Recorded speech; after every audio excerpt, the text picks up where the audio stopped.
Get your life, get your life, get your life. Baby, I got my why you can serve my mind. Baby, feeling me, that's why they killing me. Lately, get your life. Get your life, get your life, get your life. Baby, I got my why you can serve my mind. Baby, feeling me, that's why they killing me. Lately, get your life. Run up when you see me, no disguises. Keep that thing with me, cause I don't do surprises. J. Chanel, show and tell, all facts, no lies, streak. Get your life, cause I'm the type to come to it that 9 quick. Eyes on me, what you care for? Watching me, baby, care for. If you ain't a fan, where the cameras? Hide in the back with the bellboys. My circle so restricted. Hands raised like it's your religion. When I sleep, pay close attention. Fake friends out here pretending. Get your life, get your life, get your life. Baby, I got my why you can serve my mind. Baby, feeling me, that's why they killing me. Lately, get your life. Get your life, get your life, get your life. Baby, I got my why you can serve my mind. Baby, feeling me, that's why they killing me. Lately, get your life. Focus there. Watch them cause they after me like a pot of gold. I'm not for play, ask Keisha if you don't know. I'm a little bit cray-cray, approach me, you better be right. If you don't come correctly, you can catch these hands tonight. Eyes on me, what you care for? Watching me, baby, care for. If you ain't a fan, why the cameras? Hide in the back with the bellboys. My circle's so restricted. Hands raised like it's your religion. When I sleep, pay close attention. Fake friends out here pretending. Get your life, get your life, get your life. Baby, I got my why you can serve my mind. Baby, feeling me, that's why they killing me. Lately, get your life. Get your life. Get your life, get your life, get your life. Baby, I got my why you can serve my mind. Baby, feeling me, that's why they killing me. Lately, get your life. Get your life, boo. This program is intended for an adult audience and deals with mature humor and contains material including language, violence, and nudity that may be offensive to some viewers. Viewer discretion is strongly advised.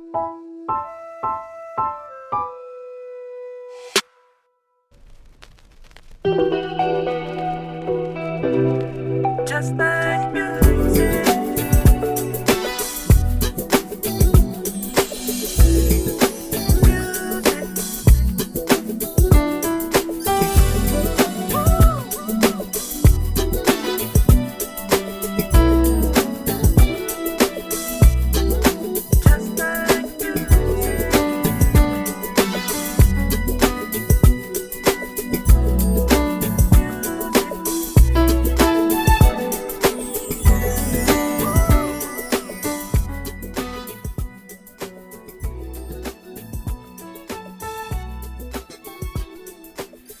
Good morning, good evening, good night, and good afternoon, ladies and gentlemen. It's your nighttime, right time DJ Music, and welcome to another episode of the Chop Shop. Up on the chopping block today there, ladies and gentlemen, we're going to review the Wake Up Morning Show with his host, Sharon Bracey. Well, actually, he is not who's on the chopping block. It is a few of his guests, mainly the big three, as they call themselves: O'Shea Dukes Jackson, the Angry Man, and BGS. Not so much O'Shea Dukes Jackson, but that's what Sharon is reviewing, so that's what I'm going to do. We picked up about 30 minutes of a conversation that he was having, and also we picked up another 30 minutes of another conversation that he was having just earlier today. dealing with BGS. So I don't know. Should we start with the Angry Man or should we start with BGS? I don't know. Anyway, folks, let me give you a little background. Angry Man and BGS. One Angry Man calls himself the how do I say this? The uncrowned king of the manosphere. O'Shea Dukes Jackson came out with a video about 9 minutes long saying that Angry Man was the reason for the collapse of the black manosphere. He said that Kevin Samuels was putting folks on. He did help some folks. Well, I kind of disagree with that. And I think since Kevin Samuels is not here to answer this question, I think I'll answer it for him. The reason why I believed he did not reach back to the manosphere and try and pull you guys to mainstream was because of your rhetoric. Too much, look what the black woman ain't doing. Too much, the black woman ain't shit. Angry Man, you came up with you coined the phrase, scrag, to describe black women. I do remember you at one point in time saying that Latino women smell better than black women. BGS, I do remember at one time or the other you throwing your daughter under the bus to prove that black women are promiscuous and ain't shit. So much so, BGS, you got into a heated argument to where you decided to tell a man that you were going to bend him over, service him, and until he liked it. Then you was going to take out your frustrations on his mama. Well, I've been waiting for you to pop out, BGS. I think that's what we'll start at, ladies and gentlemen. We'll start with BGS, because I've been waiting for you to pop out.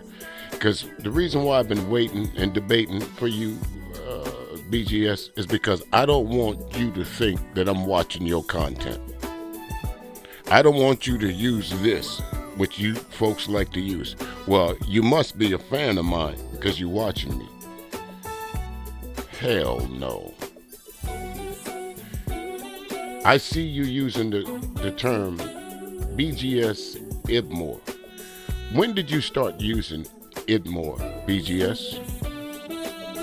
Was it 9 years ago when you ran into someone, the actual creator of the Ibmore movement, but you didn't realize it? You thought it was some young man that was just a wayward cat that had difficulties with his woman? Well, see, the internet is forever, and some of you folks just been around for a couple of years, 2 years, 3 years, so you don't know BGS like I know him. You don't know Angry Man like I know him. So, without further ado, let's start with BGS.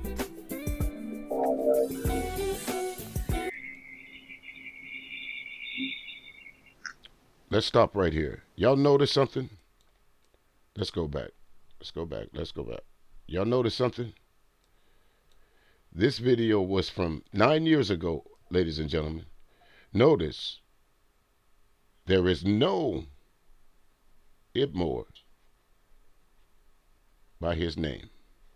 Now, and look at who he's talking to. I'm not sure how to pronounce this guy's last name, so I'll just call him A for first name. But I'll just call him A Force for now. But he is the actual creator of this Ibmore movement. As you notice, BGS does not have Ibmore by his name yet. Am I wrong? This is about 9 years ago, 2016, 2015, somewhere around in there. And you see, response to Algin Forest. Here we go.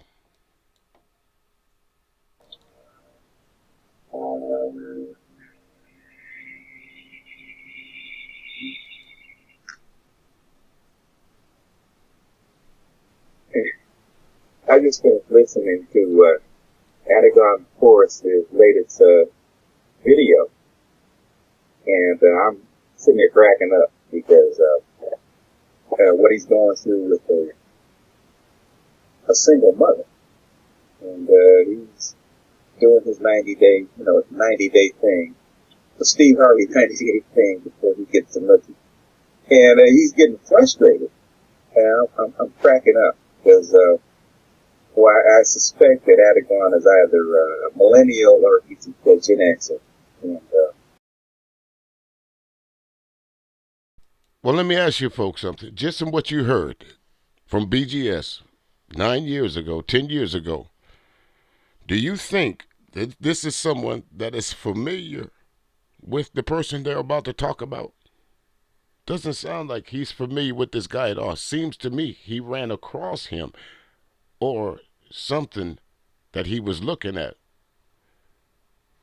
So to make sure, let's hear it one more time. Single mother, and he's doing his 90-day thing, the Steve Harvey 90-day thing before he gets to Nookie, and he's getting frustrated, and I'm cracking up because I suspect that Anagon is either a millennial or he's a Gen Xer, and because this is an old problem, and he's trying to bring a new jack solution to an old school problem. So we'll take a couple of minutes and break this down for you. Bruh, you're doing it wrong. Okay. If you're gonna play this game, if you're not gonna be MGTOW, you're gonna play this game. If you're gonna play this game, especially with single mother. Okay, he says, if you're going to play this game, you're not going to be MGTOW. If you're not going to play this game.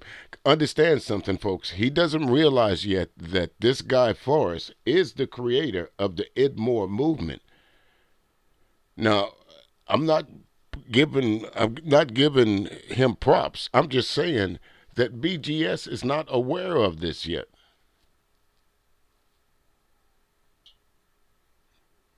He's not understanding the concept of who he's talking to yet because he believes he is the master teacher, as they now call him, and he knows everything. So could it be possible that he's running into someone that's younger than him that he's about to completely emulate? Let's go. Let's see what else he has to say. There's two keys to this. Okay. Well, one key is very basic. Very, very basic. I assume if she's a single mother and you've taken all this time and this patience to get to her, to get to the Nookie, she must be in the realm of, I would say, a 7 or an 8, or maybe even a 9. There must be something special about her while you're trying to get there. Okay, the first is a very old school problem. Yeah, she's going to be cautious because she just got burnt by baby daddy.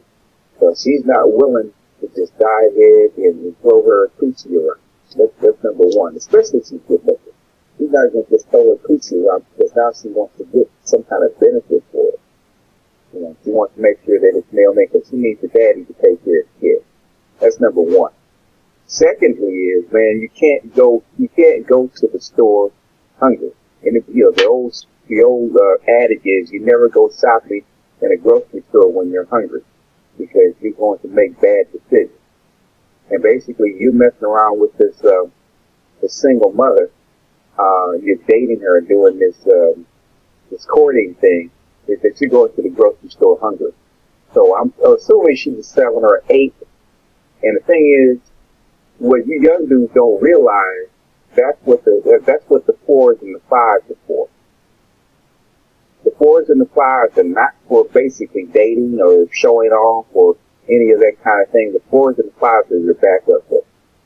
Okay, they're there so that you don't go 90 days or basically go to the grocery store hungry. She's there to relieve the stress. I want y'all to understand what this guy just 10 years ago was telling young men to do. In your pursuit of the 8 or the 9 female that he's describing, the females that you consider 4s and 5 are there for your practice. That's who you should be button your tallywhacker with.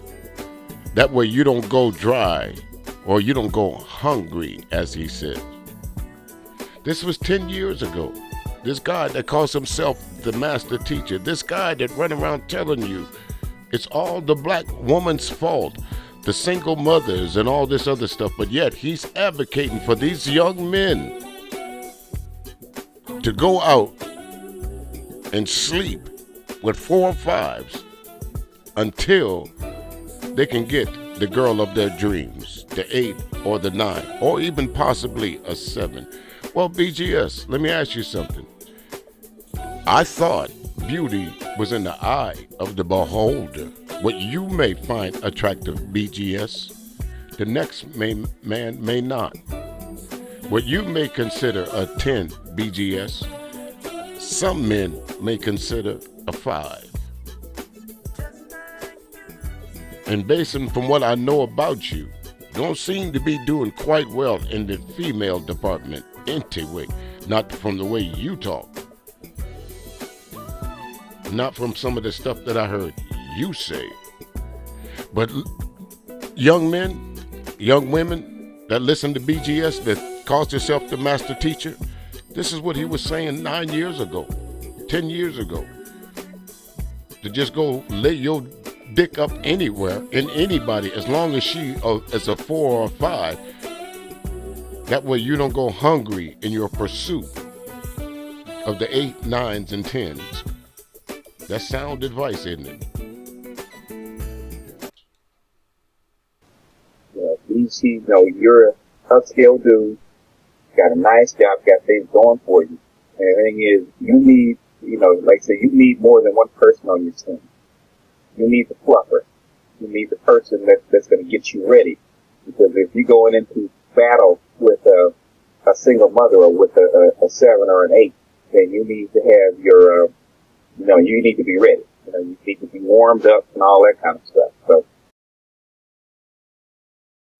All right, folks, as you can see right there on the screen, so you know I'm not BSing you, or I'm not just pulling your leg, or I'm not just whistling Dixie. There is the date and the time and the amount of people that saw this stream. And as you can see, if you want to go type this guy's name in and look at him and listen to some of the rhetoric that BGS now has adopted. You wonder where BGS got his talking points from, where BGS Ibmore got his talking points from? That guy right there, Mr. Forrest. That's where he got his talking points from. He was not Idmore before he ran into this guy. That's why you need a good 4 or 5 chick to actually take some of that stress off. Okay, maybe even a couple of them to take some of that stress off. Somebody, that old 4 or 5 that's a friends with benefits where you can go hit it once or twice a week. That's an old school player move. The second thing is, so back in the day when dating single mothers wasn't so treacherous, if you want to get to a single mother, if this chick is special enough, and she's got to be special enough, but if you want to get to a single mother, you never get to a single mother through her. You get to a single mother through her child. You take it. Did y'all hear that? Damn, the woman, you get to the single mother through her child. What if, BGS, what if you're setting this single mother up for someone that will SA a child, and you telling this man, these grown ass men that's taking your advice, don't worry about getting close to the mama, get close to the child first. And you didn't find anything wrong with that. Nothing. You said it like it just clicked to you. That was the right thing to say. You know why you feel that way? Because that's how you live. That's what you believe.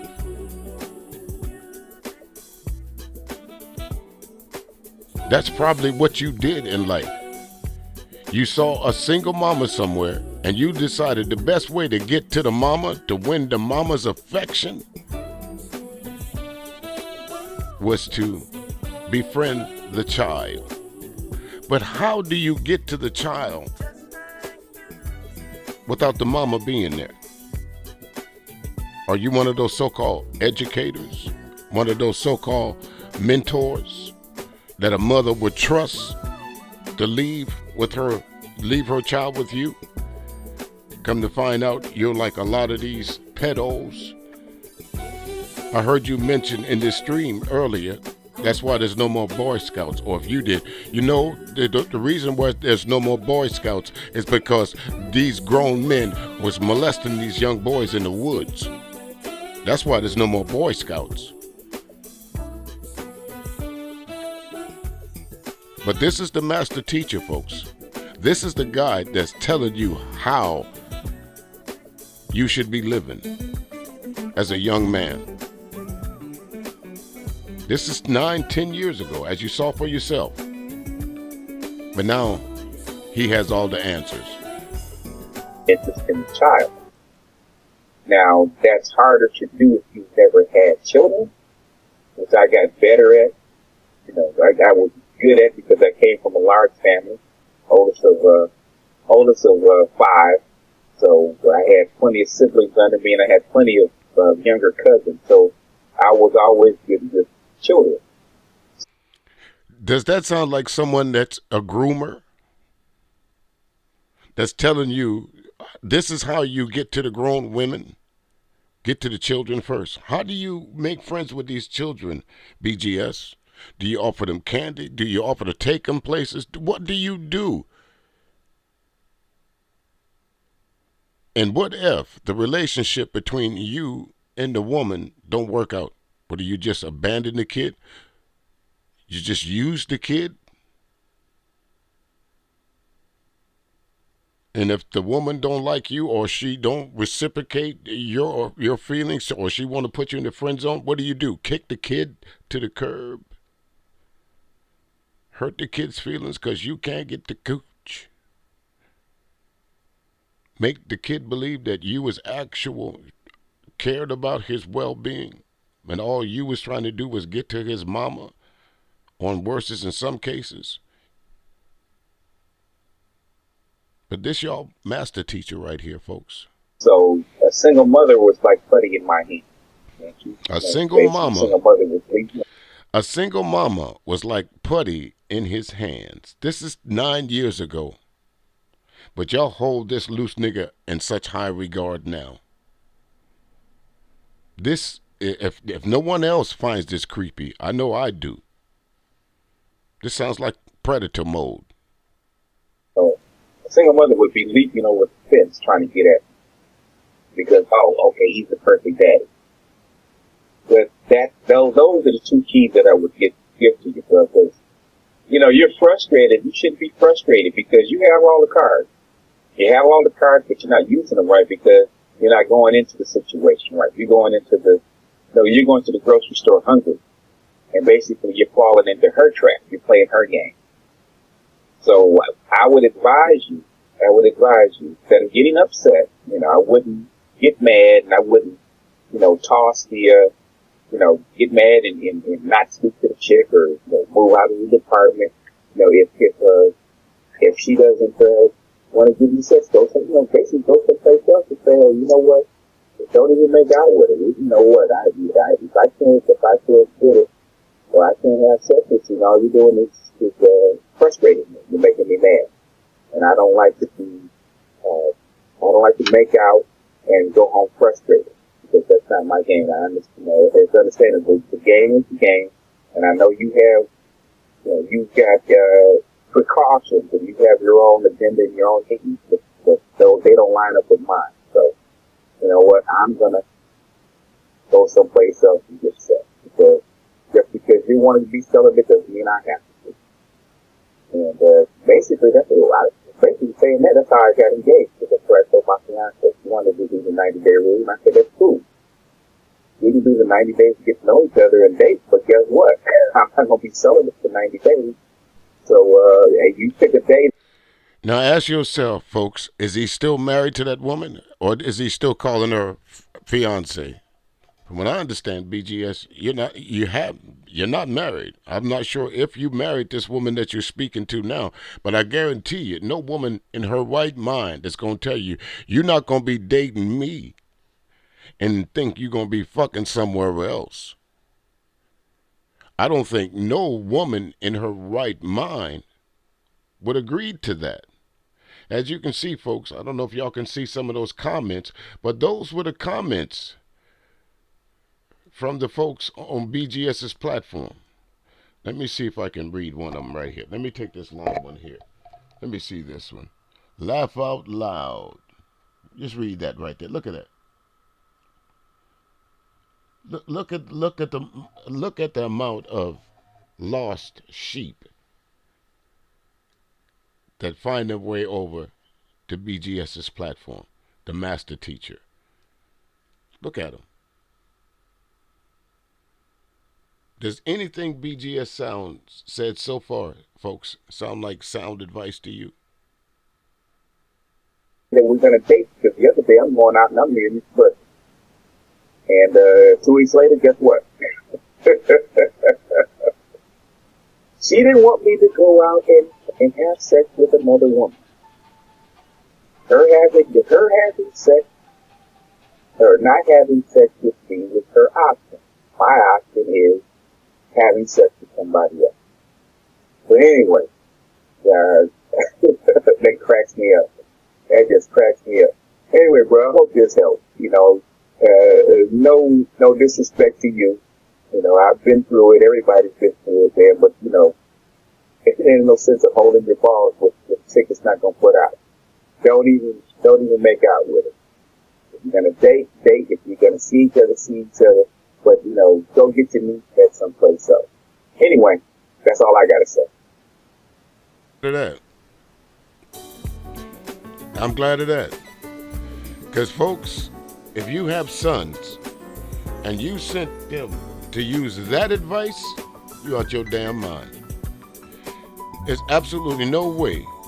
Now, let's go back to the beginning here. I want y'all to see this. And I'm Hold on. sitting there cracking up because let me take you all the way back to the beginning. All the way back to the beginning. Like I said now, remember, he doesn't have Idmore in his name. This is 10 years ago. So now your homework, your assignment, if you choose to take it, is to go find out exactly when BGS started using Idmore behind his name. When did he adopt the Idmore ideology? Because it seems to me this guy right up here in the top left-hand corner, Mr. Forrest, is the originator of it. I happen to know. I'll put the link down in the description box to prove what I'm talking about. But anyway, since we own BGS still, again,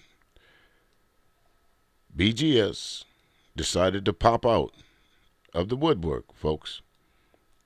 And he was on the Wake Up Morning Show with, here's the host, Sharon Bracey. If you don't know this lovely lady right here, that's Bomb Cherry, PH Diva. I'm not sure of some of these other folks that's on here. But anyway, coming up in a little while, you will see another name called TheRealPrism come up. All right? So let's get into this. Let's find out where we're at. Their own space to talk about things without other people.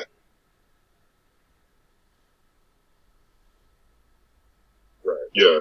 But I haven't heard anybody say that. And so I feel like they're bringing stuff in that they feel from other times and they're bringing it here. And it's not really answering, like, why women cannot be a participant in furthering the black community, which it seems like I heard BGS or. So now you know the crust of the situation, of the conversation. Why women cannot be a part of building the black community, as said by BGS. Now, if you want to go to the stream and listen to what happened before this, of course, I'll put the link down in the description so you can go watch the stream in its entirety. If you want to like, share, or subscribe to the man's channel, that's on you. Okay?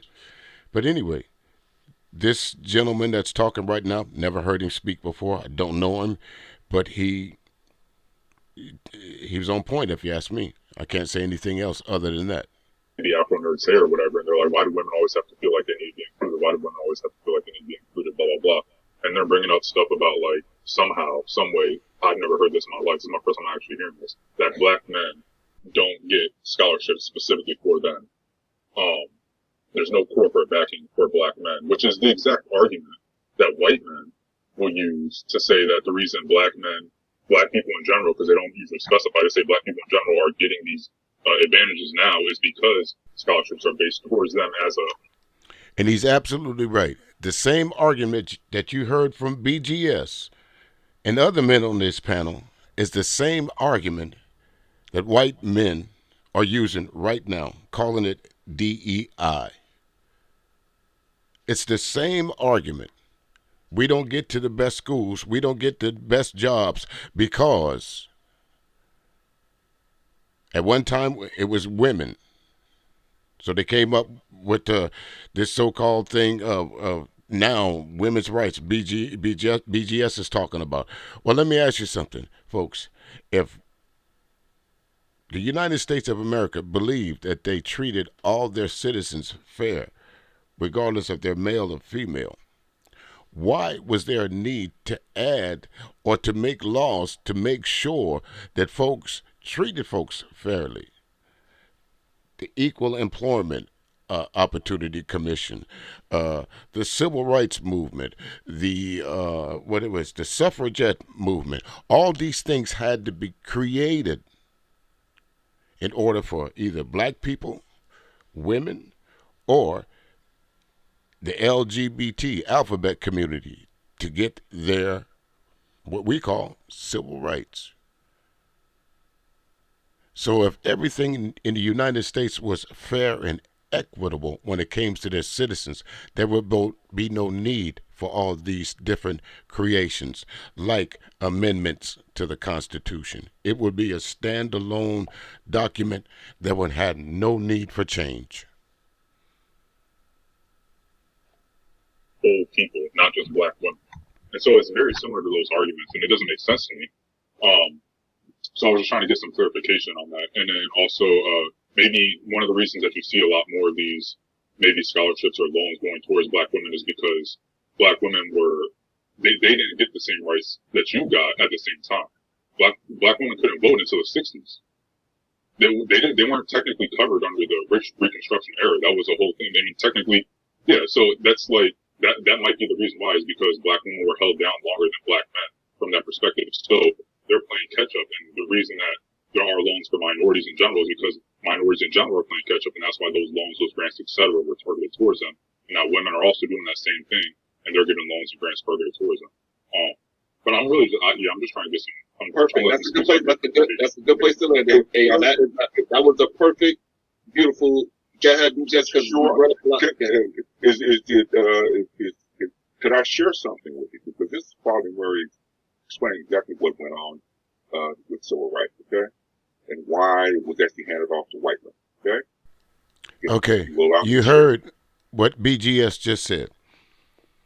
The civil rights movement was handed off to white women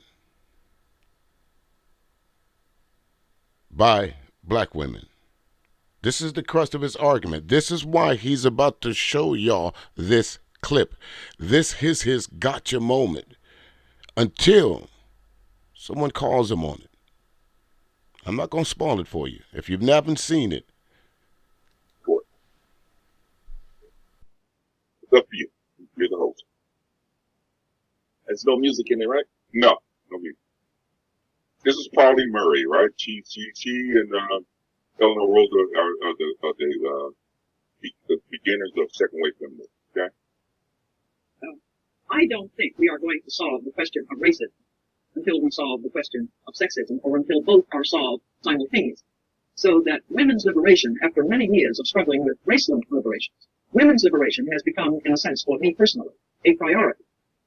The black male, like the black female, will not be liberated until we have a free society. It seems to me obvious by now that a 10% minority, even if it were 100% organized, in the economic and to some degree political and social powerlessness that Negroes have in this country today, cannot bring about a successful revolution, or I would prefer to say, a successful transformation of society.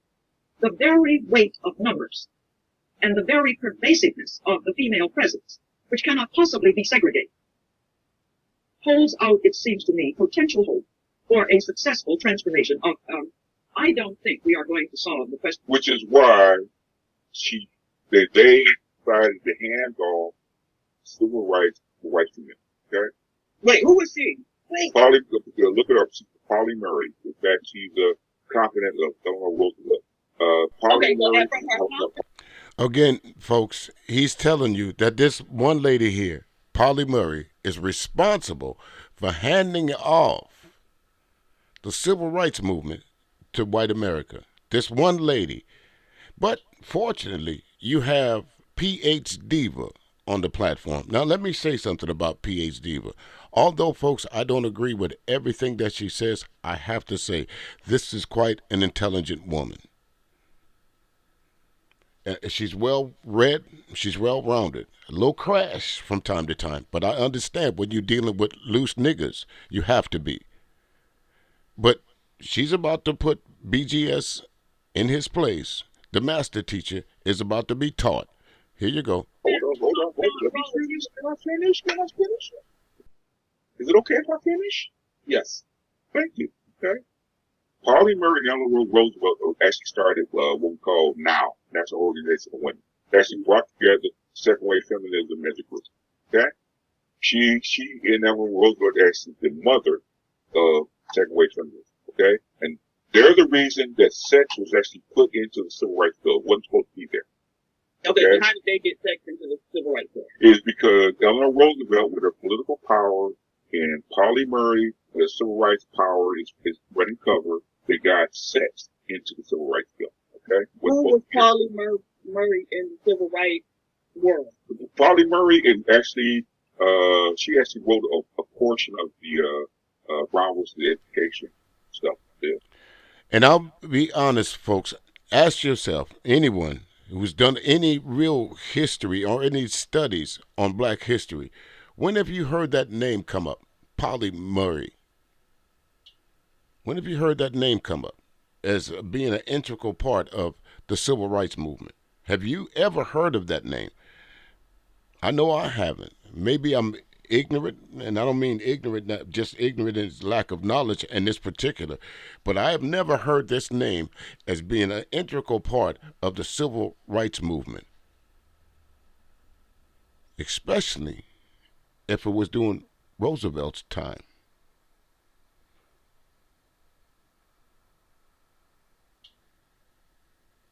Was Roosevelt the president in 1965, 1968, 1964? Her and Marshall actually went to school together at Howard. Okay. And Polly Murray being was part of the 1930s, 40s, and 50s civil rights movement. She was an attorney? She was an attorney, she was a scholar, she was a teacher, she taught at an elite institution. Okay. He dated her. He said she was a civil rights, part of the civil rights movement back in the 1930s and 40s. Folks, have you ever heard of the civil rights movement in the 1930s and 40s? I haven't. Hey, Google, tell me about the civil rights. Wait a minute. Didn't come up. Hey, Google, tell me about the civil rights movement of the 1930s and 40s. Here's a result from search. Let me go ahead and click on it there, ladies and gentlemen. Hold on, just give me a second. Okay. It says race relations in the 1930s and 40s. By 1932, approximately half of African Americans were out of work. What else does it say? What happened in the 1940s with the civil rights movement? In 1943, CORE conducted a sit-in at a Chicago restaurant in 1947 that launched the first freedom ride into the South. 1949. That's when that was. She was a civil rights attorney. She went to Ghana and she taught civil rights over there. So Does she help Thurgood Marshall write the brief for the Brown versus Board of Education? A portion of this brief for Brown versus Board of Education was written by Polly Hurt. Okay, do you know which part? I had to go back and look at it, but yeah. Okay, because I'm just wondering, like, if she was big in civil rights and she wrote part of Brown versus Board of Education, yes. were her feminist leanings apparent at that time? Feminism, they were, okay, but they weren't apparent to them. Just apparent, like people who know her. She was big. She was big in what we call the interim period because, after they got to vote in 1920, feminism kind of slowed down and died off for the most part. But yeah, she was in an inner circle of feminism, her and Eleanor Roosevelt and a few others. Okay. And so when the Civil Rights Act was... And see, folks, this is when intelligence trumps bullshit. Notice how PH Diva slowly gave him a false sense of security that made BGS think that he knew what he was talking about. But step into my web, said the spider. Get him. Yes. The black in Congress were overwhelmingly men, right? And so a few of them that they were. A few of them that they were. Right, a few of them that they were, but they were those that were there, and I assume they were leading the charge, right? And so he would have had to convince those men to include sex. No, she didn't. The best okay. Basically, you gotta remember this is 1964. Okay? Okay. How many blacks were actually in Congress? How many? You was alive, right? I was alive when you had maybe 3 or 4. Okay. Out of 500. Okay. Who was pushing the bill through? Basically there was white female congressmen, and there was one Southerner that didn't want civil rights to go through. They thought it was actually a joke. They thought it would just kill the whole bill. Okay, and so y'all allowed them. There we go with y'all. Okay, yeah, right. Y'all were there. Y'all were the ones there. Okay, well, if we weren't there, it's always Spain's fault. But if you blame a black woman who was nowhere in there, then certainly the people who were there and were responsible for pushing the bill through Congress to get it passed and signed off this legislation, it would be their fault, right? Because she's outside of that process. So all she can do is try to use her influence, right? But they're inside the process. So they know the way the process works, right? And they should have even more influence. Right. Well, you should be listening. And if you're I'm listening, but right. You're telling me about No, you're telling me stuff. You asked me questions. No. If that's the case, then certainly they should have had way more influence over, what was going on, because they were inside. She could just talk to people outside, from the outside, right? Right? And so, they're talking to the president that Roosevelt was president. Was Roosevelt the president, or was it Lyndon B. Johnson? Oh, okay, because I think it was Lyndon B. Johnson. And so, no, she wasn't talking to the president like her. See, again, folks, this is when intelligence trumps bullshit. Because when you're trying to peddle bullshit, sooner or later, you step in it. You have no choice. Sooner or later, when you try to peddle bullshit, you end up stepping in it. And that's just what he did. He stepped in it. Because, see, the problem with a lot of you male, especially you black male content creators, y'all think y'all smarter than these women. Y'all really believe in that old time thing that women don't think as quick or as better or as fast or even, in a lot of cases, outthink us. I know better. A lot of y'all have that male inferiority complex so bad that you believe that everything that you say has to be right.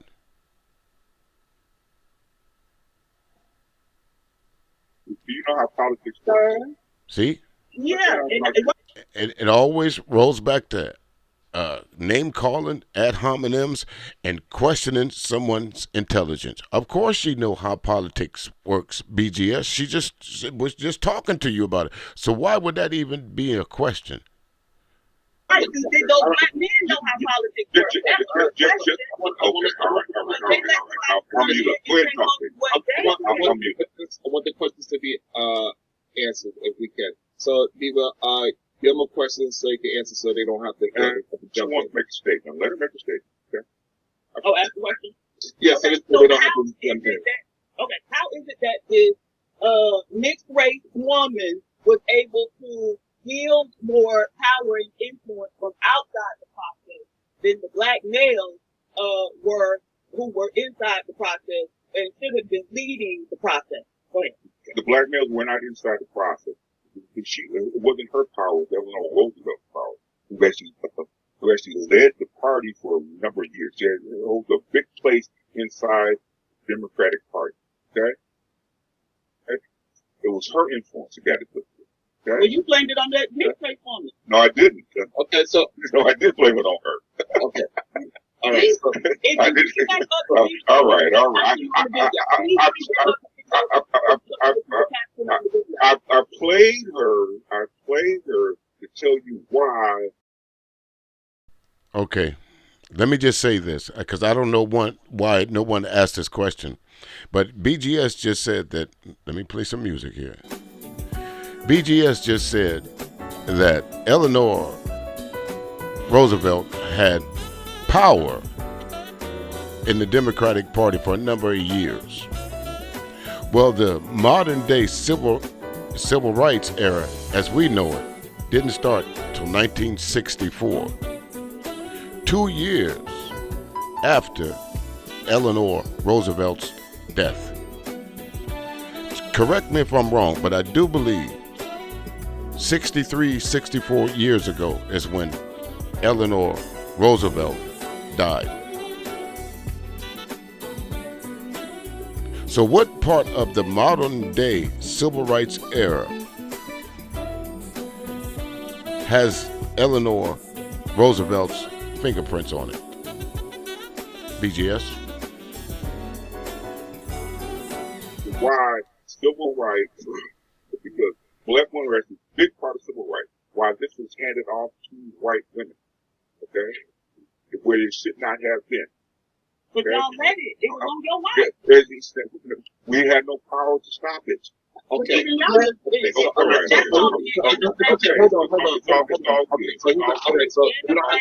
It's all good. So we don't have to beat up on them, right? So it is what it is.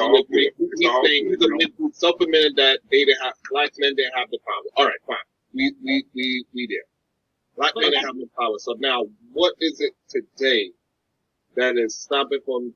This is the only issue that I really have, and it's not clicking for me. BGS. Okay, it's really not. Okay. Is why we cannot just go out there and move forward and fight. I want to know, what is this? Go out and move forward. The research that you got that said. Okay, go out and move forward and fight what with what? Okay? To move black men in a philosophy where we can take back our power and move forward. What are the forces that you're fighting against that don't want that to happen? Now, I want y'all to listen to this exchange between Sharon and BGS. And you tell me, which one of these men sound defeated? I want you to listen to what Sharon is asking, and I want you to listen to how BGS, that you folks call the master teacher, I want you to listen to how he responds. As of right now, I'm fighting against you believing that. No. I said, what are the forces that I'm talking me personally? If you come up, regardless. So me personally. Okay. Now you. We're talking about as a whole. You personally, I can do a whole bunch of stuff. Me personally. Okay. Talk about a group. Okay. Talk about moving a group. Okay. So moving a group. The issue that I have when I'm speaking to young men is that they believe in the thing that something is actually holding them back and they cannot do anything about it. Okay. And the main issue I have is that we gotta break that psychological thought pattern. How? Philosophy. How? By first of all, talking to our young men and not giving them some kind of out to say that, hey, yes, you cannot move forward. How do we have men that they look up to, pushing out the narrative that something else besides them in themselves is holding them back is the issue. Okay. How much time do you spend talking to these young men? Very often when I'm on a construction site, is anywhere between 10 to 15 guys at the and they're already grown, right? These are all grown men, right? Okay. Yes. Anywhere between 18 to 32. So in other words, what happens to that little boy from the time that he's 3 or 4 to the time he gets 18? That is before me. That's before you. So in other words, you ever heard, I think this is Chicken said it, because I think it came from Socrates, right? You give me the boy at 7, I give you the man.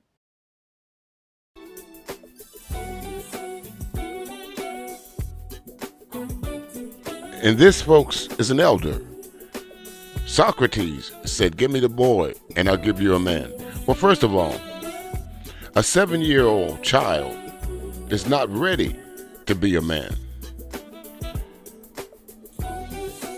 A child, as we know it, we now know through modern medicine and all that a child's brain is not fully developed until they're into their 20s. They lack cognitive reasonings and different things like that until they reach a certain age as they grow older. So imagine trying to teach a 7-year-old boy in this day and age the things that you want to try to teach somebody. BGS. It's a whole different time. What worked for Socrates in the 300 that you folks want to seem to believe that still should be existing, to where they just snatched the kids from the moms at 9 and 10 years old. This is what you're describing. A movie scene from 300.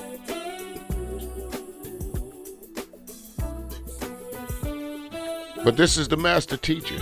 This is who y'all follow over there. How dumb can you be?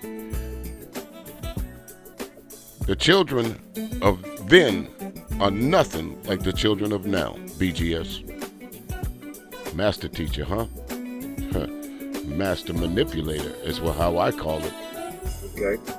In other words, how do you, so from time he's 1 or 2, especially when he goes to school at 5, right? 3 or 4 or 5 years old, right? He's been programmed. How do you deprogram all these men afterwards?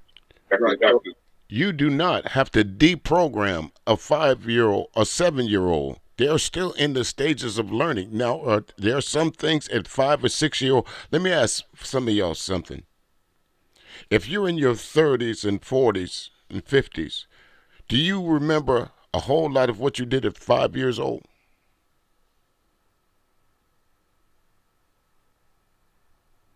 When is the memories of living a life really started to where you can actually have a clear? Yeah, some of us might say 4, 5, 6 or 7, but most of us really don't start talking about our life until we're like really 8, 9, 10 years old. That's when we, to me, my opinion, that's when we start having a sense of who we are, and what we want to be. Before that, we're taking on the identity of what we see in our parents and our TVs, or in this case, is whatever social media platform these children are watching. I remember there was what's it called when Barney was out. All the kids running around wanting to be Barney until they hit what 8, 9, 10 years old, and all of a sudden they said, "Fuck that, Barney." The Teletubbies when they was out, don't call me Tinky Winky no more. That's just my opinion, though. The virus has already been said. How do you going there before we're on all these men? Perfect. So when we are encountering these type of men that have this faulty ideas and ideologies, right? We got to do the thing that they see moving forward. So I think that I get a lot of these young black men to move forward is that they see me not cowering to the white men that think that they are in control of something. It's so crazy that in today's day and age, last summer of June, some white dude came on the job, started talking crazy. I said, "Excuse me," and I put him in his place. Okay. And these young black men look at me like they never seen a black man stand up with a backbone. And that, Sharon, is what I described to them loose niggas one time as being a man amongst men.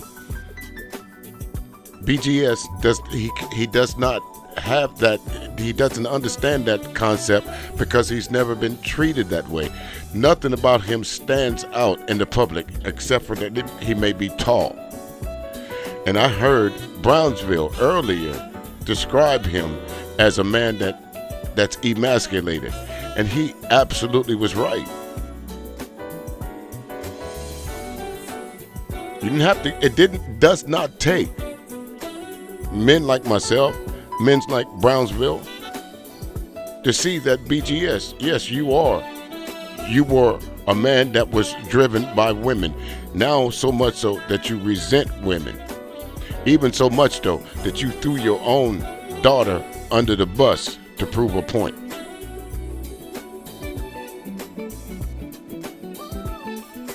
And they said, "Who the fuck are you?" Okay.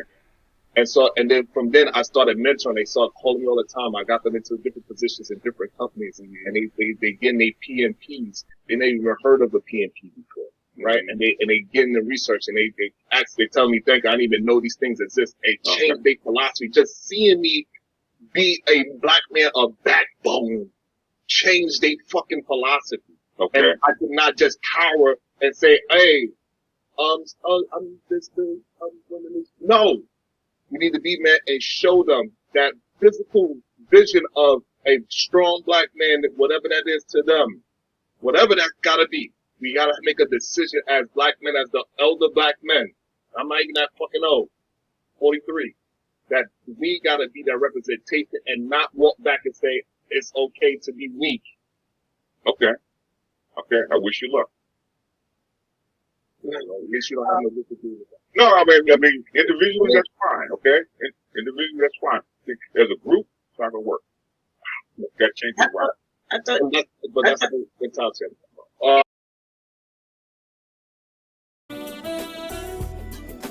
I know, Bomb Cherry, you got cut off, but I think the question you was about to ask was, I thought that was the purpose of the manosphere. As a collective group, not as an individual, not helping one, but helping all young black boys and black men achieve their greatness. Out of your own mouth, BGS, you just said, good luck. That's not going to work. But this is somebody that you folks religiously follow, that y'all call him the master teacher, that some of you folks was down in Sharon's chat room cheering this loose nigga on. Well, PH Diva had his way, had her way with that nigga, BGS. Bubblegum shit is what I call him. Already been chewed, done lost his flavor, spitting it out. Now, the real Prism is about to have her way with this loose nigga. Like I said, bubblegum ass nigga. It's already been chewed up by PH Diva. She ran a hot one through him. But he managed to stand up a little bit until the real Prism walked in the room. Y'all check it out for yourself. You don't believe me. Okay.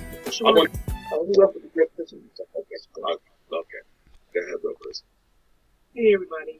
Good day. Hello, sis. Hey y'all. Hey BGS. You know, you and I've had sparrings on Mary Brown's channel a couple of different times, and you still haven't been able to answer to me what states had the was the Monahan report talking about. I need to ask you a question. You said that You have to repeat black the question. men. You said that black men. Hang on. We're gonna stay where we are. What I'm saying is, you asked the question, and I was going to answer it. So let me know when you're finished. Okay, I'll mute up. So we're gonna stay on what we have to talk about today. So BGS, the manosphere has been around for I think about almost 15 years, and you're asking. First of all, you don't have the platform large enough to be able to get black women to all fall back. You don't have that type of voice. Number one. Number two. You keep saying that there's no organizations that you guys are need black women to fall back so y'all can get it right. What's up with the 100 black men of America? What's that? There was I ain't scared of you, motherfucker. And that's what I'm talking about, folks. Nothing, to me, beats confidence. When she walked into this room, she already knew that BGS was full of shit. PH Diva knew that you were full of shit. Sharon knew that you were full of shit. Bomb Cherry knew that you were full of shit. That's what I say. That's why, to me, and this is I'm not trying to be disrespectful when I say this, but nothing to me is more exciting than hearing the voice of an intelligent woman. And when I say exciting, I don't mean in a sexual way. But a lot of you niggas, a lot of you niggas would much rather tell these women to shut the fuck up. They don't know what they're talking about. One of these women is walking around with PhD in front of her name. And BGS, you was up there talking about you making your acquaintance with PhDs. It's obvious that this young lady that's speaking now, Prism, is highly educated. But yet, if you look down in the chat room, there's loose niggas down there talking shit about these two highly qualified black women. Excuse me, 3 highly qualified black women. Folks ask me, I always see you over at Bomb Cherry's channel. You damn skippy. I wouldn't hang around you niggas on the internet, much less in real life. What the fuck for? What about BGS would make me want to hang out in his stream and listen to this nigga? What about Angry Man would want me to sit somewhere for 4 or 5 hours and listen to this nigga talk about Drake? I don't know if we're going to have time to get to Angry Man today, because I like to keep these streams at 1.5 hours, 2 hours. But if I have to do a part 2, I will. And I know I'm going to have to, because I got a lot to say about the fucking Angry Man too.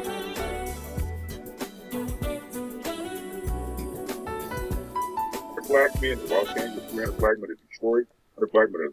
I haven't heard of that one, but individuals have all been kind of. Black men of America. Can I? Do you want me to answer or you want to talk? No, because actually you've done a lot of talking. Oh, okay, well then don't ask me a question. What's the 100 black men? Don't. Go ahead. I want you to tell me. You shouldn't even know. Okay. VGS, that organization has been around since 1963. Since 1963. And these are black men that have stepped in. They have scholarships for black men. There are no black women involved in this. There are black men, all black. None.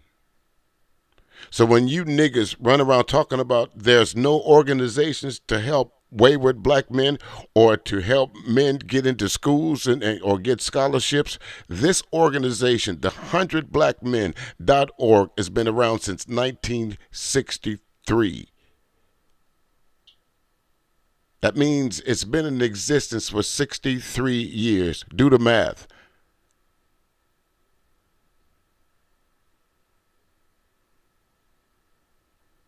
But BGS just told you, and some other folks that's on the stream will tell you, there's no help for young black men and black boys out there. Nothing. We got to get it out the mud. There's no help for us. That's bullshit. There is help for us. You just don't know where to find it because you too busy on YouTube complaining about black women.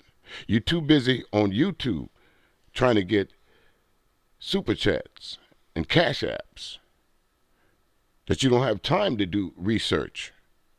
All you got time to do is, let me talk about the Moynihan report. Yeah, this shit, I got about 3-4 good hours of bullshit in me on this one. Hit the link, hit that cash app, support the stream. Men are on the boards and everything. How come you guys feel like you got to have your own? Why can't you join with other black men? If you're concerned about black men and boys and black men getting fairness, why are you not involved with these 100 Black Men organizations? I have been in the past. Okay, I have been with 100 Black Men locally. Okay, I've been interacting with the 200 Black Men in Detroit. Okay, because I'm in the community. I'm not just online. Okay. Can I? I'm going to say that, yes. Yeah, okay. And in other words, the thing is, the thing, when I study how other countries do this shit, that's restructured. How do you get this stuff structurally embedded to where it actually works and you get traction? Because it's been around for what, 50, 60 years? Hasn't made any traction. Why not? You got to do something else, right? Well, let me answer that, BGS. I was waiting for that part to come up. PhD then gave you a couple mic drops, slaps in the face. Prism just gave you a couple slaps in the face. The Real Prism just gave you a couple slaps in the face. So why not DJ Music give you a couple slaps in the face? What you just said was utterly embarrassing as you consider yourself as an elder. So much so, folks, I want y'all to hear this again. Let me go back just a little bit, okay? I'm going to say that, yes. Yeah, okay. And in other words, the thing is, the thing, when I study how other countries do this shit, that's restructured. How do you get this stuff structurally embedded to where it actually works and you get traction? Because it's been around for what, 50, 60 years? Hasn't made any traction. Why not? Right. You got to do something else. It hasn't made any traction, BGS, because you said you used to.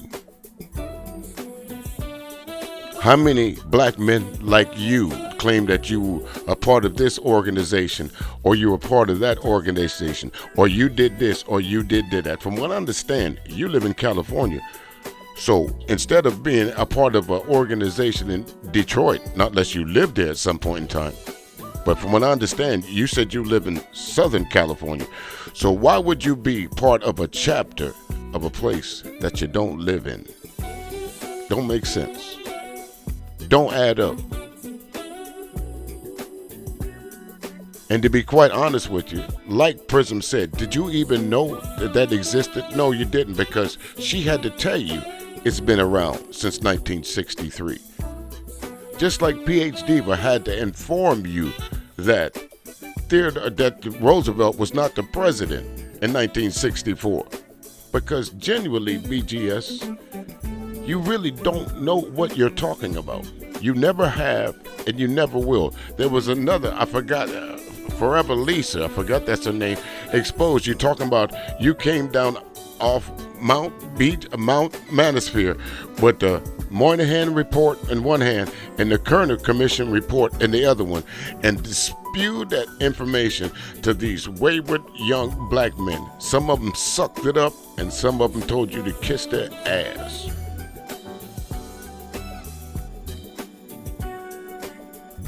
Tell me I'm wrong.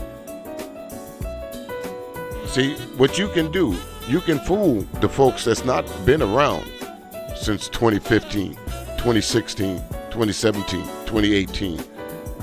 I've been around. I may not be as vocal as you guys, but I've been around.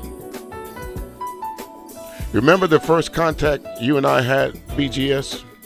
I do believe was in 2018 when you, and Charles Faulkner, and about 6, 7 of your other goons was on the platform, the general. And the question that was asked, if I saw a random woman getting beat up, would I get involved? And I said, absolutely I would. Y'all called me an absolute fool. Told me I was simping. I was putting my cape on. What if you got beat up?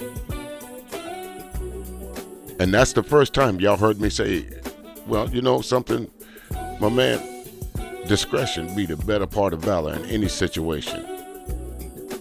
Now, if I saw a 6'7" man beating up on a 5'7" woman, the man in me, regardless of the situation, of the danger that I might put myself in, the man in me would not allow me to walk away, because I would not be able to sleep at night knowing that I just witnessed a grown-ass man beating the fuck out of a woman and didn't do nothing.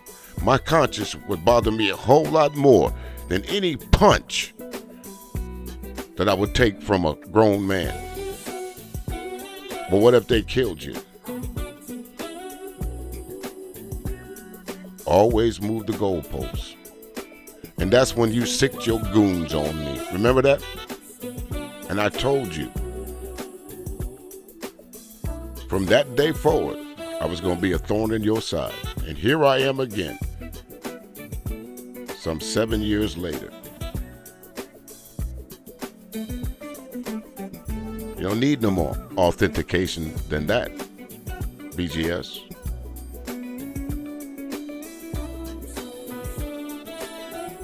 Right? That's why. Okay. Any other questions? Okay. You good, Prism? Got? So BGS, if you've been involved with all of these organizations, how come you have not taken any of their steps for economic empowerment, health and wellness, mentorship, leadership? How come that has not been part of your conversation over the last 10 to 15 years on YouTube? In fact, ask your wife about cloud engineering. Ask the people in Washington D.C. that actually, which is what I'm about, right? Okay, I believe that you have to have people inside the room, okay? And I have contacts inside the room to get your change.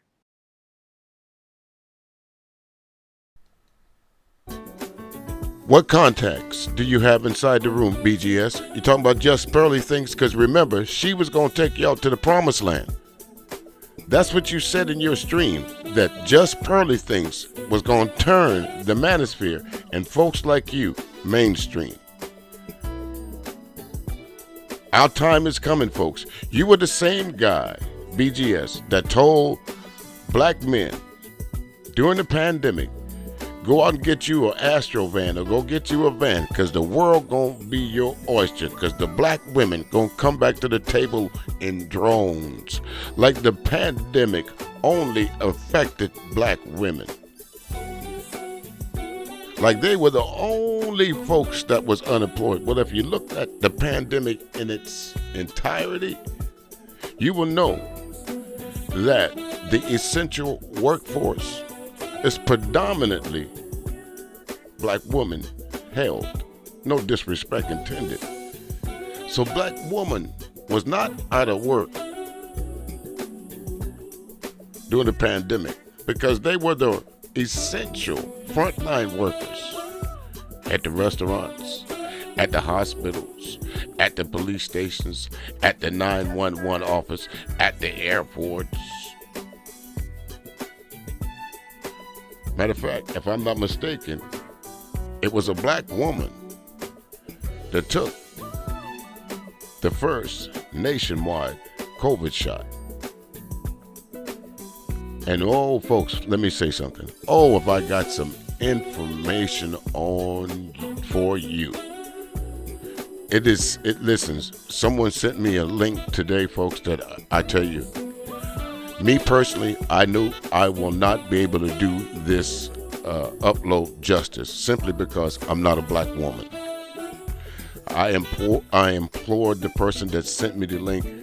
I wish that a couple of you black women would get together and do a stream on this, because there's something that needs to be out there. And to be quite honest, folks, the stream that I saw today would literally obliterate when Prism just said to BGS, 15 years of y'all running around talking about y'all doing this. You haven't done nothing. But here in one video will shut everything that you niggas say down. But me as a black man, I know I will not be able to do it justice. I'll report on it. But I know I can't give it the justice that it deserves. But I'll try. That's coming up. Probably up here. If not this weekend, next week for sure. Well, let's continue. Okay, I've never heard of you inside. Well, I don't care what you heard of. Okay, it's not for you to hear. Yes, nobody has heard about who you are. I don't. Nobody knows about who I am here because I don't want them to know. Okay. People. That's not true, BGS. Everybody knows who you are. There's physical pictures of you out there with your government name. It's not hard to find if you know where to look. It's not doxing you because you put the information out there. Trying to run with the big boys. But if folks, you want to go look it up, that's on you. I'm not telling you to go look it up. But once you do find the information, when you do find his government name, when you do the search on him, tell me, where do you see him at? Tell me what accomplishments fall up under his name. Tell me, would he be on an episode of Cheers where everybody knows your name? He wouldn't be. Nobody knows you, BGS, other than the YouTube streets. Matter of fact, I'll even slim it down a little bit more. Other than the black YouTube streets, BGS, no one knows you, brother. And not to say that I'm popular, but more people know me than know you. On the outside that know my real name, know who I am. Everybody knows your real name. We're not going to. I don't want to look me up then. Okay. I don't want the real stuff. I don't want no doxing and none of that stuff. We just keep it into the conversation. Because I have been involved with this for a very long time. Okay. Yeah. And then trust and believe the people on the continent know who I am. Okay. You might not know. What continent? Africa. Our continent. Are you serious? Yeah, I am. Are you serious?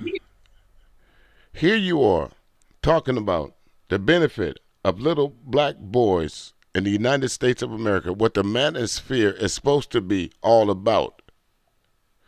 But you're talking about folks know your name on the continent of Africa. Who the fuck knows you in Africa? Does Osei Duke Jackson know you? Because that's the only brother that I know that's in Africa right now that I can call by name. What business would you have in Africa, BGS? Again, it's not doxing you. If you say everybody knows you, because somebody should be able to type your name in and see the greatness of the master teacher. But that's only on another continent. Get in Prism. You mean our continent? Oh, you're not black. No, I am black. But what do you mean? Where's your continent? We are American black. So okay. What do you mean? We're not African black. So let's play. Let's stop. You're not going to play this game. When white people say their continent, all right. We're going to move to the next question. I don't have time to play with you because I already know your game. So number 2, BGS, you said that white men gave black women power. Can you tell me what date that was that white men gave black women power? That's a fair question. You want to answer the question, BGS, or you good? Seems like maybe you got a phone call or something of that nature. Not sure. Go ahead, BGS. Every time I talk, you want to talk, I'm going to let you talk. Okay, go ahead. You good. Go ahead, Jake. Finish talking. Did you hear a question? Huh? Did you A hear question about what? So she asked, when did black women get their power from white men? In 1750 wow. Yeah, Let's go. Parents is something, right? In other words, they had to have a way to keep black people enslaved permanently, okay? So the status of the woman determined the status of the child, okay? So they had to put black women in charge of the family, okay? That's historical. You can look it up. I can pull up papers and documents and books and stuff like that should show you that black women were put in charge of the family by white people, even including after emancipation. Okay, you go back and look at the Mohawk Conference where they said black men didn't need to be educated or read or write, but black women did. Okay, go back and look at it. Mr. Madison, what you just said is one of the most insanely idiotic things I have ever heard. At no point in your rambling, incoherent response were you even close to anything that could be considered a rational thought. Everyone in this room is now dumber for having listened to it. I award you no points, and may God have mercy on your soul. Okay, a simple wrong would have done just fine, but... No, a simple wrong wouldn't have done. Because everything you say, BGS, can be eradicated through historical facts. Nothing you said made sense just now. And again, folks, you heard me mention the clip that I was watching earlier. Everything that BGS said is not only fabricated, it is a flat out fucking someone that don't know what the hell they talking about. To say that black women handed off shit to white women and that black men weren't allowed to be educated while black women were, it's the most idiotic thing that I've ever heard. A grown man that calls themselves the master teacher that folks look up to. Y'all look up to this nigga. BGS comes in some of y'all circles and y'all niggas like little schoolgirls fall out. Master teacher, hey BGS, Grinch, take this nigga's nuts out your mouth. Charles Faulkner, take BGS's nuts out your mouth. Chaos Reign, take BGS's nuts out your mouth. And a few of you other brothers that I'm not gonna call by name, but y'all need to take BGS's nuts out your mouth. Cause here in this last hour and some change, I have proved to you that this nigga is a fraud. These two women have proved to you that this nigga is a fraud, that he has no idea of what he's talking about. Not at all. Very historical. Okay, but I have a question. Let me finish. He almost finished. Go ahead. Jesus Christ. Let me finish. Okay? It's all right. Go ahead, finish. In other words, go read Tommy Curry's book, Man Now. He outlines all this crap. Go look at the Mohawk Conference of 1890 about the Negro. Go look at the Minor Report. This is very consistent, man. Going back all the way back to 1750. Thomas Jefferson did this shit. Okay, let me respond. So first off, Tommy Curry couldn't even get tenure at his American university, which is why he had to carry his ass over Europe. That's number one. Number two. Wait a minute, PhD, but before you cut him up a little bit more, let me just say something, BGS. Thomas Jefferson said that the Negro woman had a foul odor about her, but yet he slept with one damn near every night. Thomas Jefferson said that the Negro woman was incapable of learning.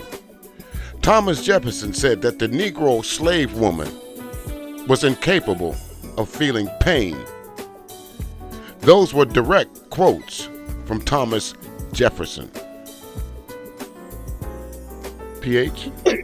So I'm not reading shit about no man not. Number two, you say that the white man gave, or I guess Thomas Jefferson gave, the black woman, put her in charge of the family in 1750, but that makes no sense because black women had no control over their families. Couldn't even control the man they created a family with, right? They didn't have no control over those children. They could be sold off from them. So what family were they the head of? The white man was making black people pair up, right? It wasn't a choice a lot of times for those people. And so what power did those women have? None. What power did those right. women?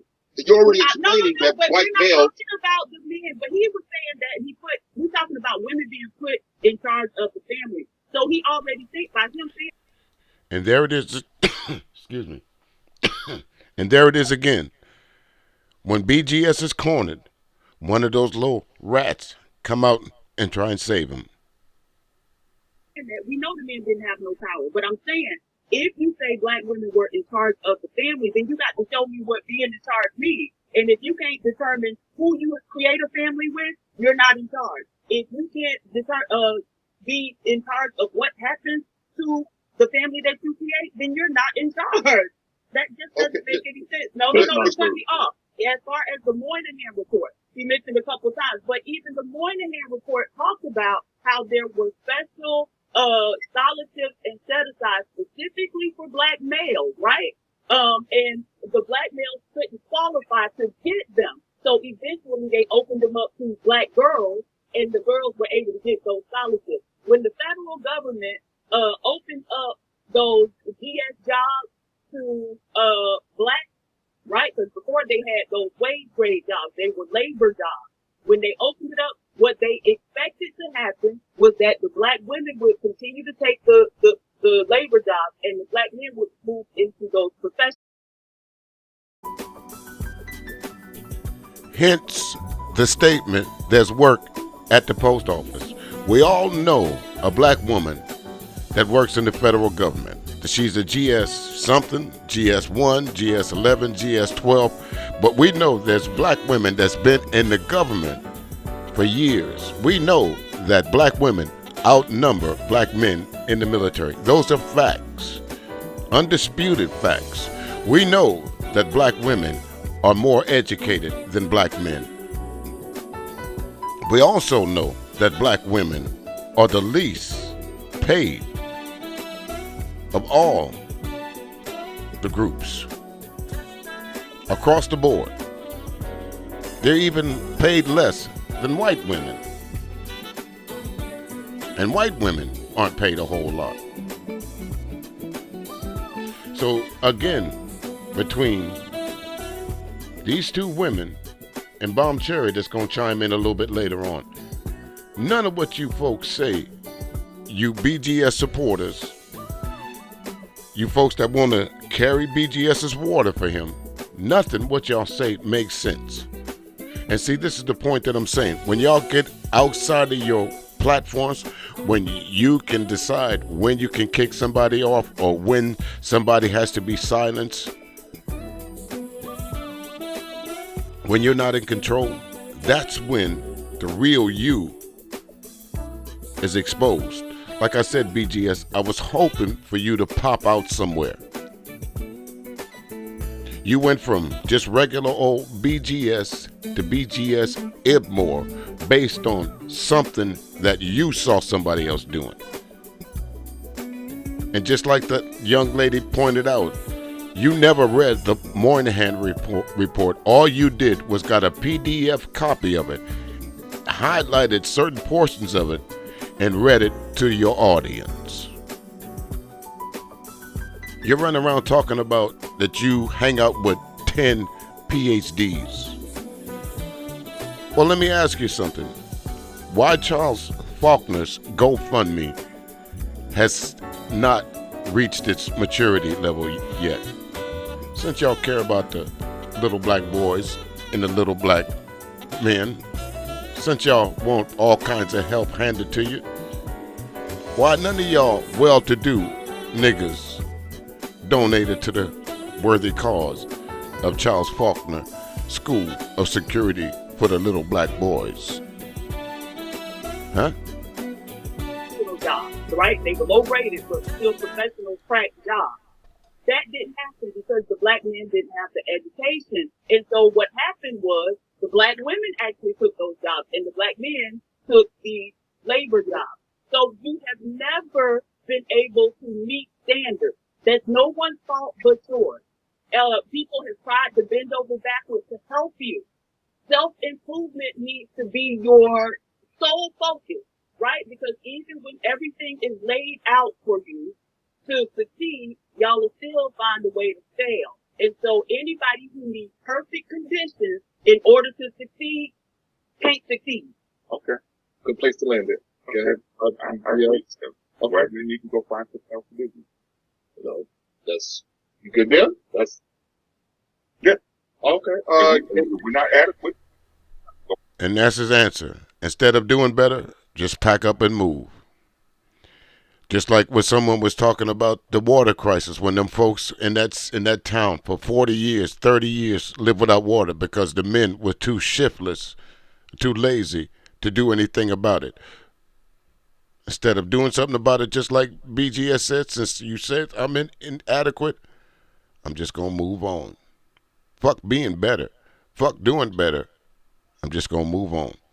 But that's y'all's master teacher.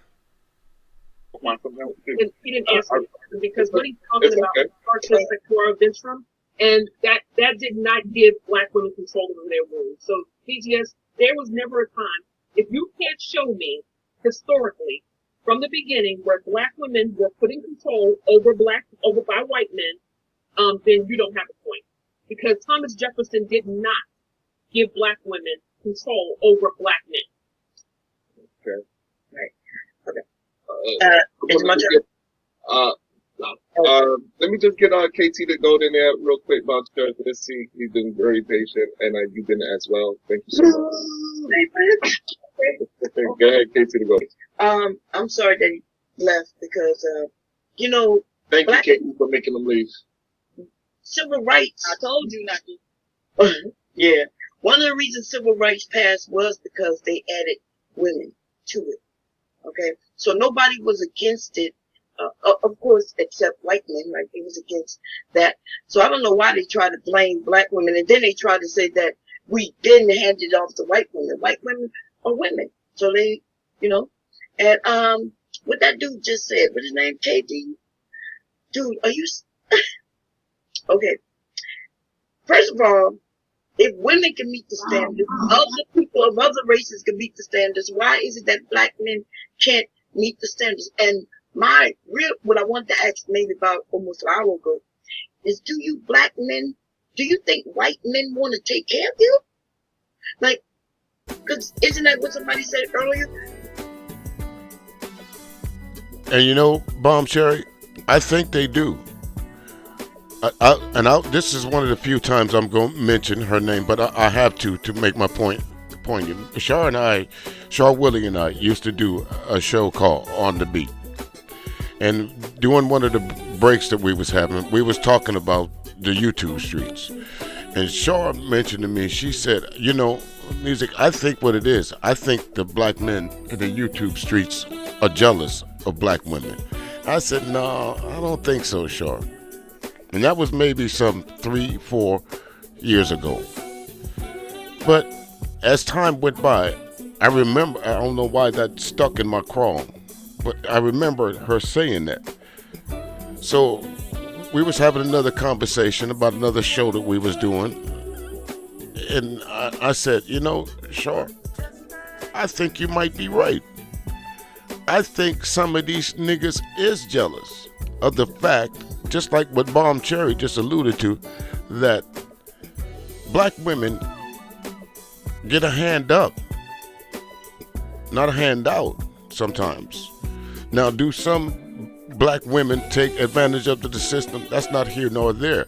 What we're talking about right now is what BGS is saying, that this hand up is only exclusively extended to black women, and it's always been that way. So much so that this hand up that was extended to black women was never extended to black men.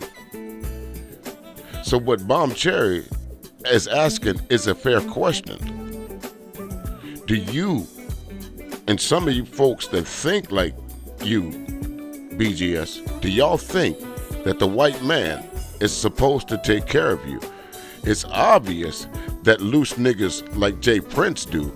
It's obvious that loose niggas like Beans do. It's obvious that loose niggas like Angry Man do. It's obvious that loose niggas like Izzy Bands do, because they've all said it.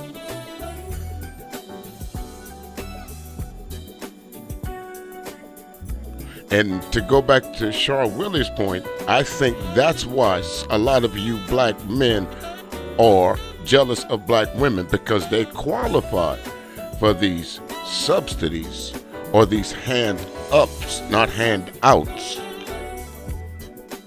And you don't. Sometimes it's because of your own demise, lack of education, lack of drive.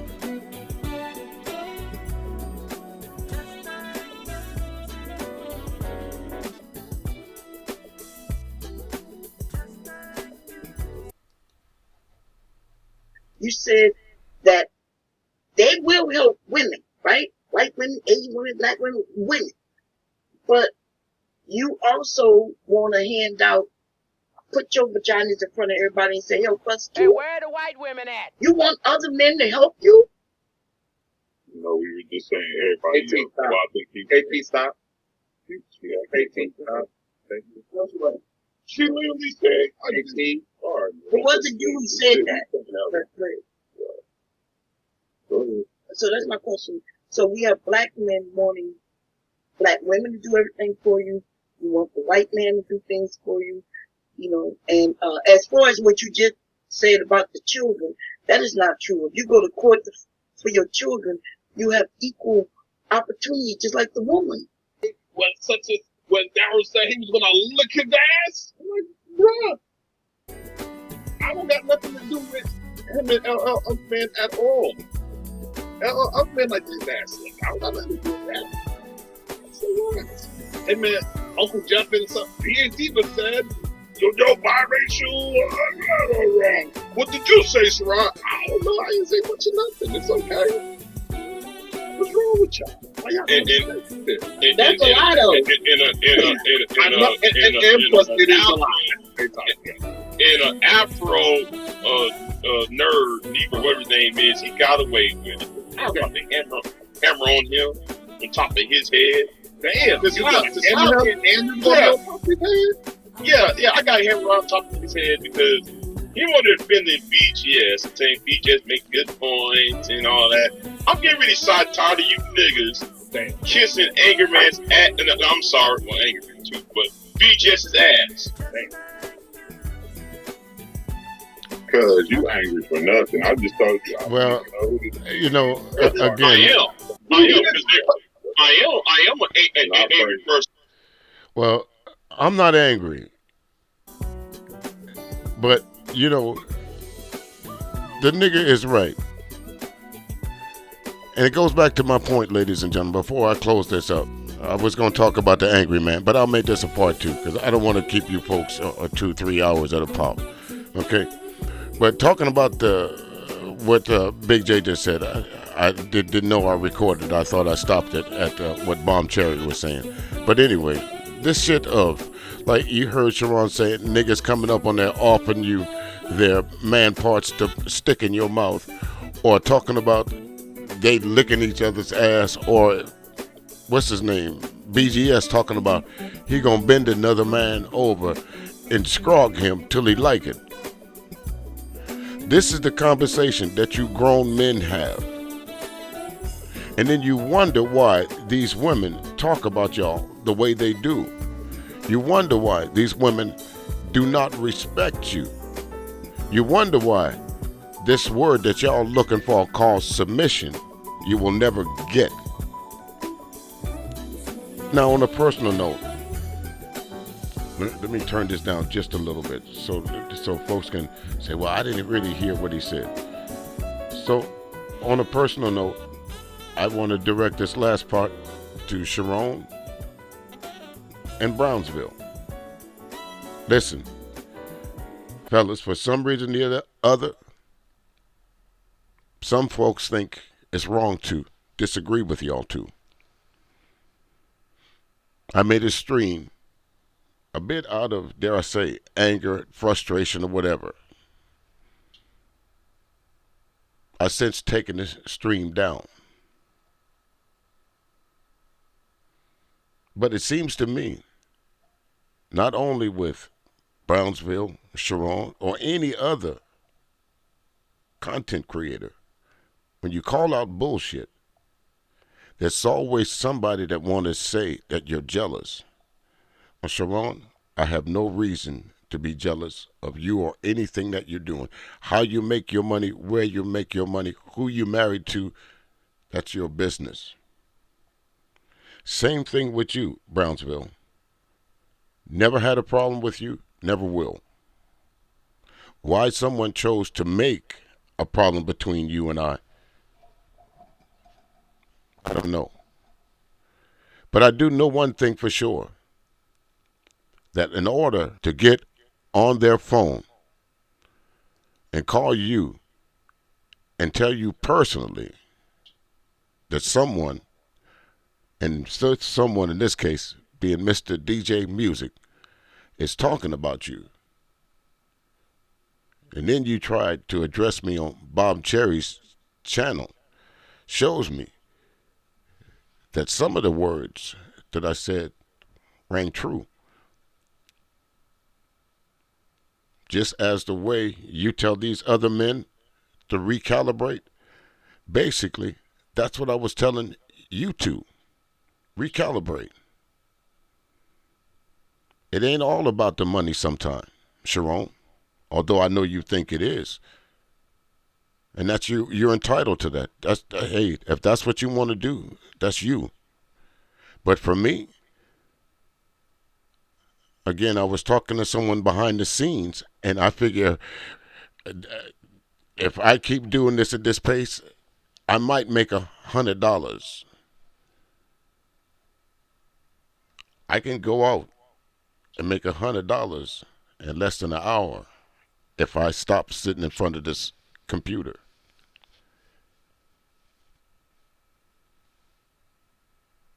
So for me, it's not about the money.